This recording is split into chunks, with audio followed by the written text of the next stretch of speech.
Bem, o cenário aqui agora, ele é um pouquinho diferente.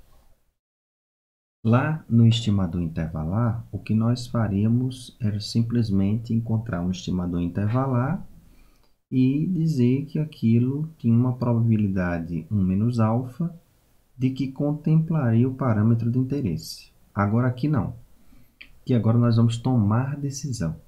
O teste de hipótese ele é construído para se tomar decisão com base nos dados amostrais. Então, aí uma informação bem interessante. Você agora extrapola a informação amostral para a população. É essa que é a parte mais importante da estatística para essa disciplina, né? É a parte central mais importante, onde você liga todo o conteúdo e vai fazer a extrapolação dos seus dados amostrais à população. Então, aqui nesse caso, nós vamos especificamente estar falando de uma população normal, e aqui especificamente eu tenho uma distribuição normal, em que, uma coisa feia, então, uma população normal, vamos ver se eu faço um gráfico bonitinho aqui, mais feio ainda. Epa, pronto. E aqui, especificamente, mais uma vez, nós estamos pensando em modelar a média populacional. Nós estamos interessados em alguma informação da média populacional. E essa média populacional, nós também não temos informações sobre ela.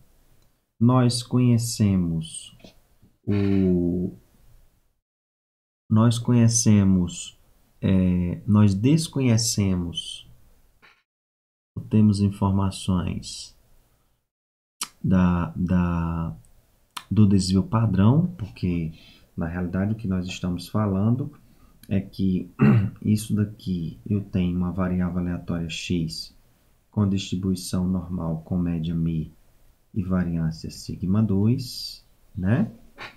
E aqui nesse caso, o que nós estamos dizendo é que a nossa variância ela é conhecida, tá? Essa variância aqui é conhecida, mas μ nós não sabemos quem é. E aí, nós vamos entrar logo com uma motivação, né? Nós temos um fabricante, e esse fabricante é um fabricante, hoje, graças a Deus, nós estamos com políticas públicas para retirar de vez esse mal tão grande que causa para a sociedade, que são os cigarros. E aí nós temos um fabricante que ele anuncia o índice de nicotina da sua marca de cigarros. E aí ele diz que a quantidade em miligramas de cada cigarro desse índice de nicotina é abaixo de 26 miligramas. Então, isso é uma informação do fabricante. Ele diz que em termos de unidade de cada cigarro, a quantidade é abaixo de 20 de índice de nicotina, é abaixo de 26 miligramas. Nós queremos verificar se isso a nível populacional de fato ocorre. Então, o que foi que nós fizemos? Nós pegamos a população de todos os cigarros que foram produzidos e retiramos uma amostra de N igual a 10 cigarros. N igual a 10. E aí eu peguei o meu X1, o meu X2, até o meu Xn. Isso significa que, em termos amostrais, nós tivemos aqui os valores dos dados, que foram esses 10 aqui. Os valores observados para cada X. Em termos de miligramas, tá? Em termos de miligramas. Foi 26, 24, 23, 22, 28, 25, 27, 26, 28 e 25. 3, 6, 9, 10. Foram os valores obtidos. E aí o que é que nós queremos fazer? Nós queremos saber se de fato o que ele falou é verdade ou não. Tá?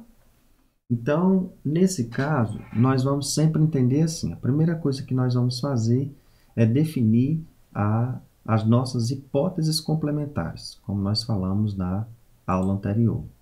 Para nós definirmos nossas hipóteses complementares, e esse é o primeiro passo do algoritmo do teste de hipóteses, é definir nossa hipótese. Então, primeiro nós vamos definir H0 e depois definir H1. Então, percebam comigo, a definição de H0, ela sempre tem que contemplar uma condição, que é a condição de igualdade. Quando a gente fala de hipótese nula, nós estamos falando que o nosso μ aqui ele é igual a alguma coisa. Porque quando eu pego, aí vocês vão entender a lógica da hipótese lançada. Então, quando eu digo que μ é igual a 26, eu estou querendo dizer que μ, quando eu passo 26 para antes da igualdade, eu estou dizendo que μ menos 26 é igual a zero. Por isso, do termo hipótese nula. Mas essa hipótese H0, ela pode estar recebendo uma condição de desigualdade, não há problema. Mas desde que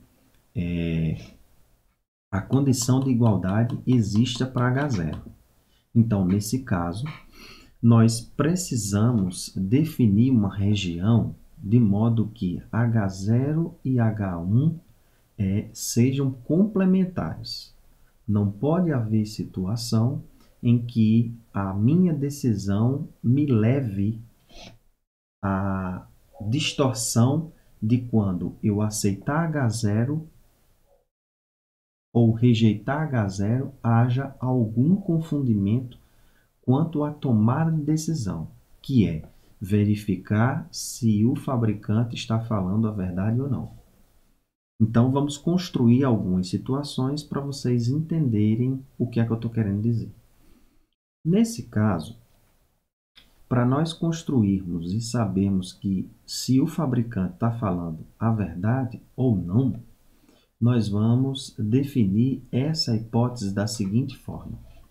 Eu vou dizer que o meu μ aqui é menor ou igual a 26 e que na hipótese H1 o meu μ é maior do que 26. Por que essa definição é a forma mais correta e não vai me gerar ambiguidade? Perceba o seguinte, eu vou criar aqui outro cenário, em que esse cenário não é a melhor opção. Eu vou criar esse daqui, ó, H0 e H1, em que H0 ele tem μ maior ou igual que 26 e μ menor do que 26. Então, vamos lá. Nós vamos fazer para esse primeiro caso aqui. Ó. Nós fomos para o procedimento do teste e no procedimento do teste nós vamos seguir sequência, que eu vou mostrar para vocês os passos seguintes.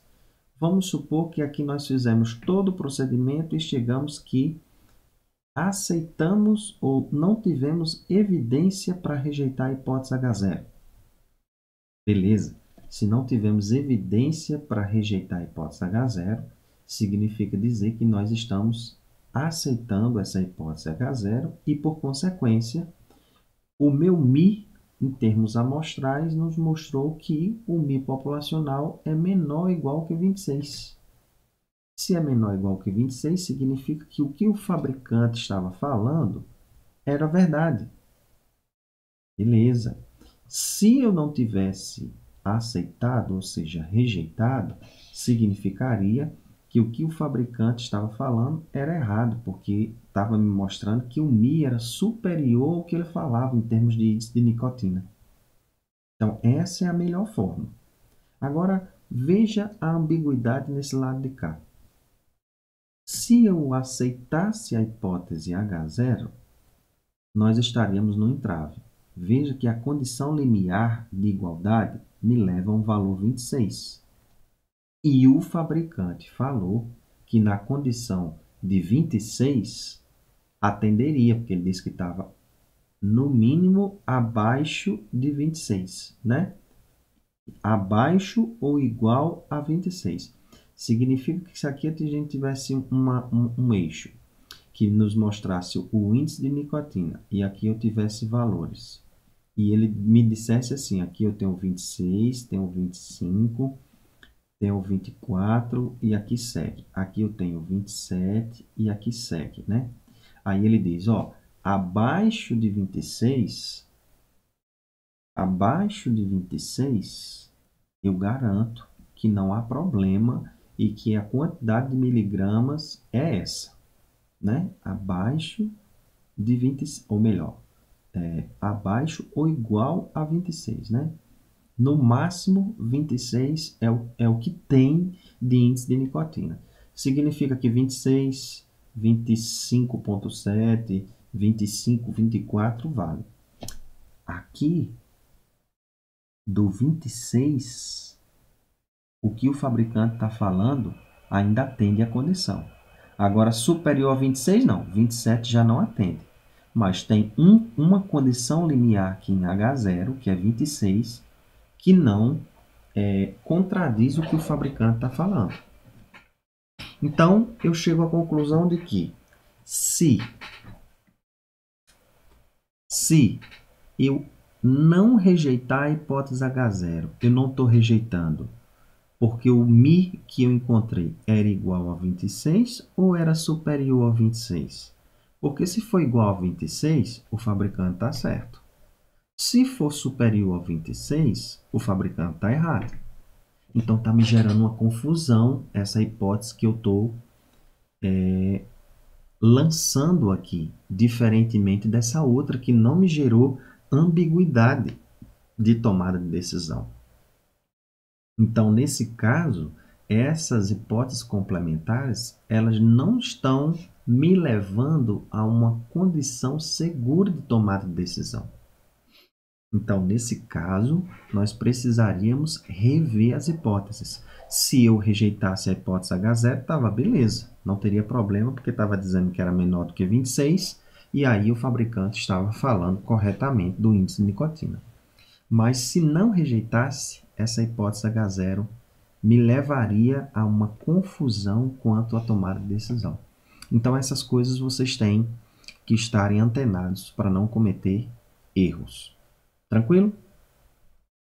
Beleza. Então, definido esse passo 1, o passo seguinte é nós definirmos o nosso nível de significância, que é o nosso alfa. Isso aqui é o que a gente vai falar quanto à probabilidade de nós cometermos um tipo de erro no teste de hipóteses, que é o erro tipo 1. No caso 5%, significa dizer o seguinte, ó, eu vou rejeitar a hipótese H0 e, de fato, vamos supor que essa decisão de rejeitar não era a melhor forma, porque vamos supor que, em termos populacionais, o que o fabricante tivesse falado fosse mentira. E aí o que acontece? Pode acontecer de que eu veja em termos de dados amostrais, mesmo sem haver um sombreamento, vamos dizer, um mascaramento, uma forma mascarada dos dados, vamos supor que isso não exista. Mas vamos supor que todo o procedimento foi feito de forma correta. E aí o que eu estou querendo dizer é que, mesmo assim, com tudo dentro do que tem que ser, nós ainda podemos cometer erros. Não tem como sair disso. E vamos supor que, ao invés de eu ter aceitado que era o que o fabricante estava falando era correto, eu rejeitei. Então, se eu rejeitei quando não era para ter rejeitado, em termos populacionais, claro que quando a gente fala assim, a gente está falando num cenário em que a gente conhece populacionalmente, em termos de simulação, e aí nós vamos aplicar o teste, e o teste diz assim, ó, rejeitou, mas não era para ter rejeitado. A probabilidade de se cometer esse tipo de erro, que é o que a gente chama de erro tipo 1, é alfa. É essa probabilidade aqui, ó, alfa. Beleza. Então, nesse caso aqui, essa probabilidade, a gente é quem decide, o pesquisador, o quanto que você quer errar. A probabilidade de quanto você quer errar. Então, claro que a gente sempre pensa isso aqui num número pequeno, que a gente quer cometer um erro mínimo. Não adianta também você diminuir isso aqui para zero, porque aí nós temos complicações que aqui, pelo nosso conteúdo, extrapola a explicação. Então, a gente simplesmente entende, assume, passa isso aqui para vocês, que a gente não tem como chegar a esse alfa 0%. E nós temos alguns outros erros envolvidos e que aí você acaba elevando esses outros e acaba complicando as estratégias do seu teste. Então, o passo seguinte agora é a nossa regra de decisão, né? O terceiro passo é o que nós temos da nossa regra de decisão. Eu aqui especificamente vou utilizar a minha distribuição em análise, vou utilizar a minha quantidade pivotal, eu vou usar essa informação, a mesma técnica similar do que eu fiz lá no estimador intervalar, eu vou usar a quantidade pivotal aqui, porque eu posso usar a quantidade pivotal e criar uma regra de decisão, em que vocês vão ver uma lógica um pouquinho diferente da aplicação que eu dei para vocês na aula de teoria da estimação, quando eu falei de teste de hipótese, que vocês vão ver que aquela analogia é um pouquinho diferente dessa, mas no final é tudo a mesma coisa. Então eu vou usar aqui a quantidade pivotal, em que essa minha quantidade pivotal, como nós estamos falando da média, aqui em termos populacionais de média, e que aqui esse meu X amostral ele tem distribuição normal, né? Padrão com média μ e variância sigma 2. Lembre-se que a variância aqui ela é conhecida e o μ é que eu não conheço. Então, beleza.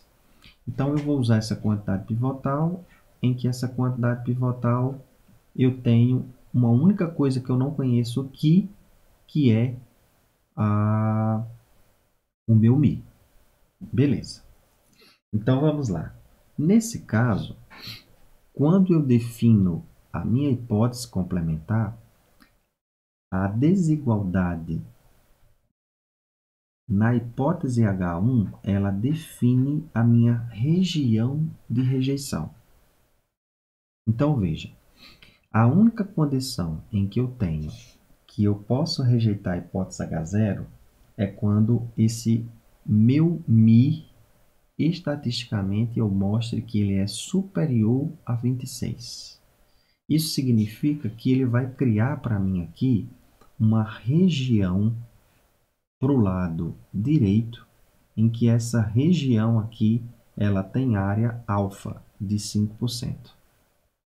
Abaixo dela, veja que o norte aqui não é mais criar, aqui especificamente para a situação, uma região em que eu tenha tipo um limite superior e um limite superior e limite inferior. Aqui eu não preciso, porque tudo que tiver abaixo de 26 está dentro da região de não rejeição de hipótese H0.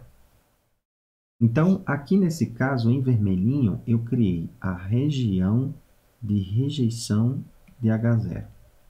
E aqui no lado escuro, eu criei a região de não rejeição de H0. Então, tudo que tiver para cá, eu tenho área 1 menos alfa, que é o que a gente chama do nosso coeficiente, na realidade, do nosso nível de confiança. Para ir para o estimador intervalar, né? Aqui no nosso caso é a nossa região de não rejeição de H0. A nossa decisão correta tem probabilidade 1 menos alfa. Bem, aqui especificamente eu estou criando uma região, um ponto crítico, que é o meu Z, que é justamente aqui, ó, a probabilidade dessa minha quantidade aqui, ó, ser superior a um zzinho, ela tem probabilidade alfa. Significa dizer que se eu verificar um alfa que eu tenho aqui, ó, um alfa que eu tenho aqui, e esse alfa aqui, no nosso caso, ele é 5%. E aqui, obviamente, eu vou encontrar o meu valor de z, porque veja, se eu estou aqui em z, essa quantidade aqui, ela tem distribuição normal, com média 0 e variância 1. Tá? Se tem média 0 e variância 1, lembre-se que vai ser um pouquinho diferente. Ó. A área aqui é 5%. Isso aqui eu estou no eixo de x. Tá? No eixo de z, vamos pensar aqui, vamos olhar aqui melhor. Então, deixa eu só usar a borrachinha aqui nesse caso. Deixa eu aumentar aqui mais um pouco. Não pode ser isso tudo, não.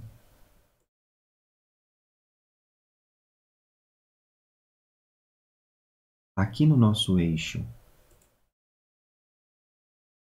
de z, eu estou dizendo que aqui nesse ponto, o meu z, ele indo aqui centralizado até o meu mi, que aqui o meu mi vale 0, essa área daqui para cá, ó, daqui para cá, se aqui tem 5%, essa área aqui tem 45%. Então, eu vou olhar aqui na minha tabela, que em 45% nós já vimos isso aqui.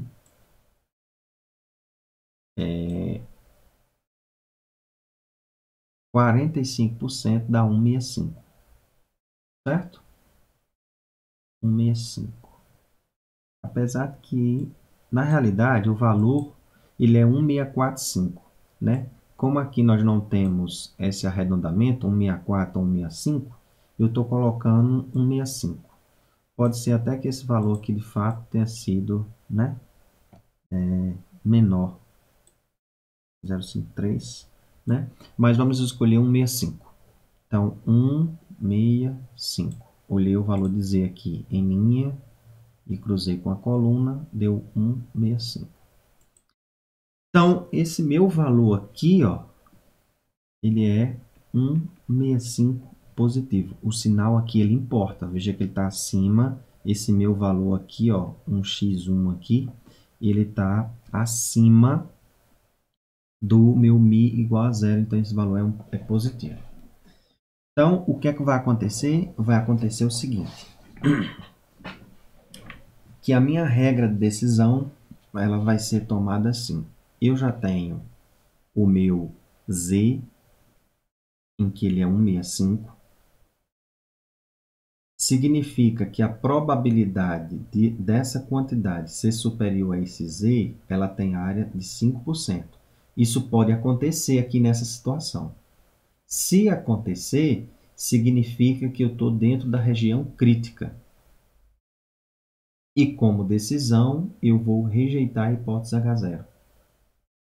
Então, como é que a gente faz o terceiro passo para a criação da regra de decisão? Regra de decisão. Eu vou dizer assim, ó, se essa minha quantidade aqui, vamos chamar isso aqui de Q, quantidade pivotal. Se a quantidade pivotal for superior a esse Zzinho, nós rejeitamos a hipótese H0. Rejeita-se H0. Opa, rejeita-se H0. Se esse valorzinho aqui for menor, nós não rejeitamos. Na condição de igualdade, a gente rejeita também, tá? Se essa quantidade pivotal for maior ou igual que z, a gente rejeita a hipótese H0. Beleza. Nesse caso aqui, nós fazendo os cálculos, nós pegamos aqui as médias, a média e o desvio padrão populacional que foi dado, que eu não informei aqui, né? Mas o desvio padrão aqui, na realidade, é da variância, foi dado, que foi de 5,36 miligramas ao quadrado. Isso aqui foi dado. Aqui nesse caso, então, eu só vou pegar aqui esses dados e vou tentar encontrar a média, né? Então, nesse caso aqui embaixo, criando essa regra de decisão, eu tenho que a minha média é o somatório de xi com i tendendo de 1 a n, dividido por n. Aí eu vou fazer o procedimento lá para tudo, né? Eu vou pegar 26 mais até a última, que foi 24, dividido por 10. Esse valorzinho aqui eu já tenho calculado. Esse valor deu 25,3 miligramas. Eu já tenho o desvio padrão, a variância, que foi 5,36 miligramas ao quadrado. Eu vou simplesmente aplicar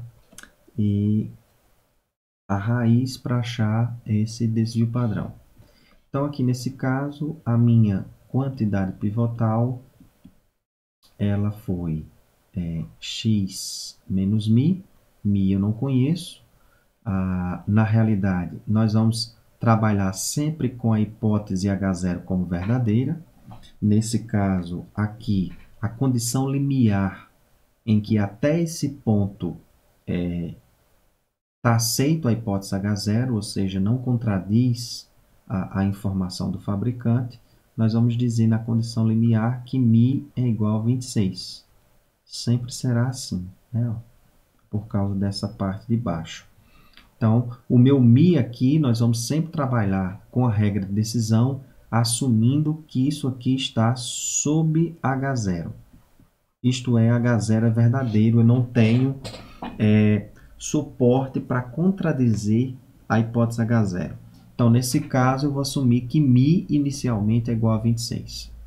Então, fazendo os cálculos e assumindo essa condição aqui, sempre isso aqui vai ocorrer, vai existir essa condição, nós vamos então dizer que o meu x barra é 25,3 menos a 26 miligramas dividido pelo erro padrão. Aí eu vou fazer assim, né? Ó, aqui está sigma, mas o meu valor está sigma ao quadrado. Eu vou simplesmente jogar tudo dentro da raiz, né? Ó, eu vou botar 5,36, 36 dividido por 10. Tá por raiz de n, né? Esse valorzinho aqui do z calculado me deu menos 0,959. E perceba o seguinte, né? Nesse caso, o meu valor deu negativo. Se ele deu negativo, ele está caindo numa região abaixo do valor z positivo, 165. Ele está caindo para cá, né? 0,9 alguma coisa. Deu menos 0,959. Significa, então, dizer que como esse meu valor aqui, ó, ele está abaixo do meu ponto crítico, que é 165, eu não tenho evidências para rejeitar a condição da hipótese H0. Logo, nesse caso aqui, ó, como menos 0,959 é menor do que 1,65, não se rejeita H0. Então, nós aceitamos H0. Aí eu entro no quarto passo,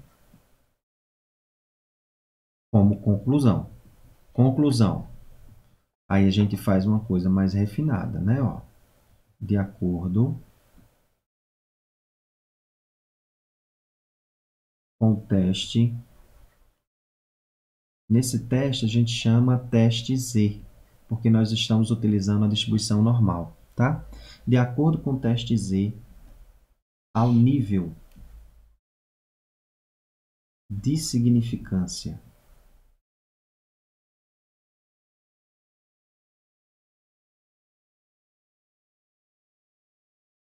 de 5% de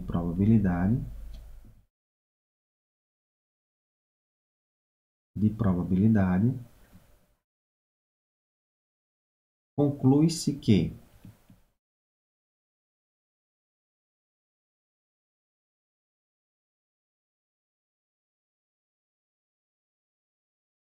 o fabricante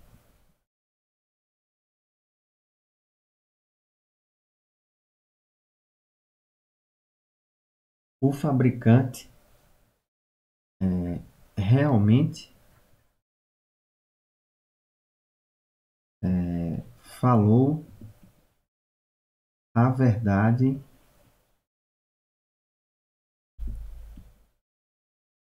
quanto ao índice de nicotina.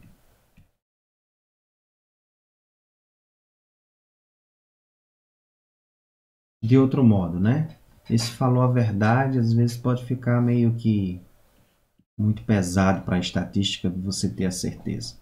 Então, na realidade, conclui-se que de outro modo, né? Pegando esse F8 aqui, eu vou pegar essa parte aqui só, né? Essa parte aqui. Opa. Essa partezinha aqui. Então, conclui-se que o índice de nicotina é inferior ou igual a 26 miligramas. Então, a gente mostrou em termos dos dados em termos de dados amostrais, nós mostramos que de fato o que ele falou era verdade. Então, nós pegamos uma amostra de 10 valores e nós mostramos que em termos populacionais isso de fato ocorreu. Não houve evidências para nós, com os dados amostrais, de nós rejeitarmos essa informação. Beleza? Isso aqui foi apenas para a média populacional. Nós tínhamos muitos outros cenários, só que nós temos a limitação do nosso tempo, né? E aí não dá para a gente entrar em todos os detalhes. Então, peguem os materiais que está na nossa página institucional, na parte de teste de hipóteses, tentem pegar exercícios, fazer analogias lá com estimação intervalar, vejam que tem as suas diferenças, e qualquer dúvida, mandem mensagens pelo WhatsApp ou pelo portal, que nós estaremos aí de prontidão para auxiliá-los, tá? Bons estudos e boa semana.